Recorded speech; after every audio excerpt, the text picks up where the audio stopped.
G'day folks. What I've got here is what they call a New Zealand yam. It's a root crop, not unlike conventional potatoes, but its origins go back to South America, Bolivia and Peru, those places up in the Andes, and it formed a staple part of the diet of the ancient civilizations going back over 1,000 years, the Incas and so on. So the more common name they're known by these days is the New Zealand yam, and they're actually cultivated in New Zealand. And around about the 1830s, somewhere thereabouts, these were introduced into Europe and into the United States. Now these have a very high nutritional value. You can look it up on the net. But last year, around about November, at the height of our summer, pretty close to it, we had a very hot summer. A homesteading friend gave me about 5 of these from a commercial farm that had been closed down. So I was a little bit hesitant because it was the wrong time of year. I did a bit of research on them to plant them. So anyway, what we decided to do was to plant them in pots just to keep them alive and to see if they propagated and grew with our climate here. The climate here is not as moderate as the seasonal climate in New Zealand or up in the Andes regions of South America. So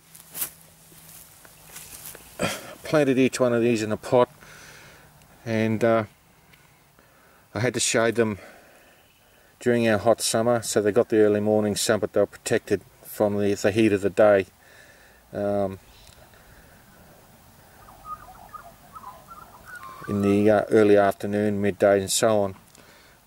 It took about 4 weeks, I think, for them to sprout, which I was elated about.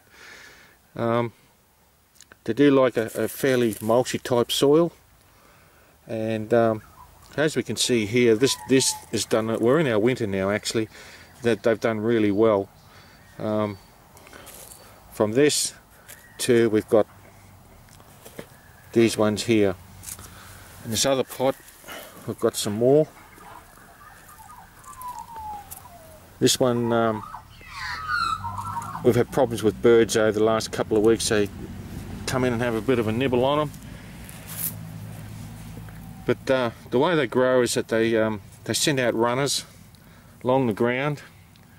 This is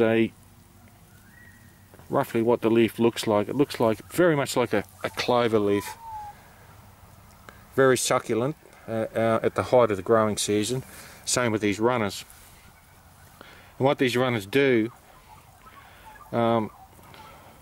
they produce more yams off the runners, and as it spreads out across the ground under favourable conditions, these take root and you've got more of them. There's another one around here somewhere. When I pulled these pots out, one fell off anyway, but that's how they propagate. So there are many ways you can eat this. There are many varieties now from the more original native ones from South America. Quite often called the red potato. It formed a staple part of the diet of the ancient civilizations in South America, and they're very nutritious, very nutritious. So what we're doing with these, we know now that there's another one. That's on the creeper. That's how they propagate. We know now that they can grow here. They need a bit of care during the summer months. A couple of occasions I had to move the pots around during a hot spell because the leaves were getting sunburned on them, turning yellow. But no, very pleased with it. We've propagated them. We haven't actually eaten any yet. We're concentrating more on propagating them to put them into bigger beds. So I haven't actually tasted one. There are many ways you can use them to eat them. You can eat them raw and boil them, fry them, dry them, you name it, you can do just about anything with them. So the actual native word for these is, I believe, is oca. I don't know if that's the right pronunciation, but it's OCA. And if you look on YouTube, I did last year when I was given these to get some more information on them. They are grown in the UK.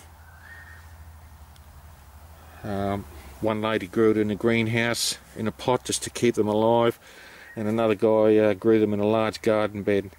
And what they relied on was that they like a frost, so all this dies off, all these runners and the foliage, and I believe these store quite well, ready for planting in the spring after the last frost.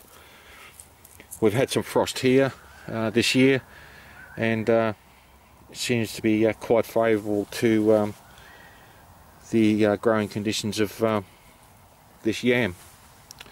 So there it is, folks. A bit of care and a bit of experimentation around our place, particularly during the summer. They've done very well. The reason why we're doing this is that we're looking at diversity of vegetable crops across the growing seasons of the year. Now, some may consider this a bit exotic, but it's what we're planning to do. So diversify a bit, so that from some of the more conventional vegetables, which are very vulnerable to certain types of diseases in this area. The guy next door was growing potatoes, normal potatoes, and he got leaf curl on it. So what we're looking at is how these perform, or how these grow, given plant diseases in this area, and of course predators. And one of the problems we've found so far is that we've got a species of bird around here, and they've been hanging around for a couple of weeks now, and they've had a little nibble on the yams there. So I don't know how it's going to affect those. They may recover and grow. So they propagated very, very well. I'm surprised, actually. And it's pretty much like a normal potato. You got the eye there, and when you plant these in the ground, they're planted fairly shallow. In the spring, that's where the these creepers will start to sprout and run along the ground and produce more. So we're very pleased with it. Successful, and we've got propagated very well. I've got some more pots over there. I've got some in them, another 3 pots, and that